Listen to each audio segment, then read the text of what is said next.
Hello सांगमाने आम आज बनइबा नड़िया चटनी। देखो तो प्रथम नड़िया को भांगी रखीदी नड़िया को कोरीदेली। देखो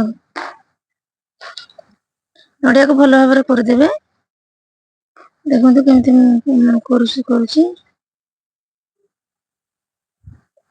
नड़िया चटनी पे आवश्यक सामग्री नड़िया, लुण, तेंतुली खटा, रसुण, लंका, कंचा लंका आपको आम भल भाव पेस्ट करदे। देखो मुझे पेस्ट करछि। पेस्ट करिकी आम गोटे गिना को बाहर करदे। जीराटा भल ग्राइंडिंग न भल ग्राइंडिंग करेंगे।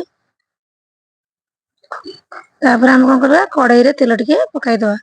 तापर जीरा आउ सोरिषर फुटण दवा। छुंकटा भल लगी देले बढ़िया नड़िया चटनी लगी था। शुखला लगा पकेबे। देखो भेरसुंगा पत्र पकाई देखिए आप छुकटा को कौन करवा ना आम नड़िया चटनी देदेबा। देखो बर्तमान नड़िया चटनी पूरा रेडी।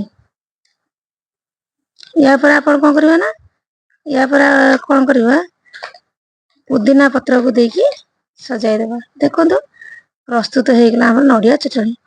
आउ एते बढ़िया लगे आप देखी खाइला पर जान परिबे।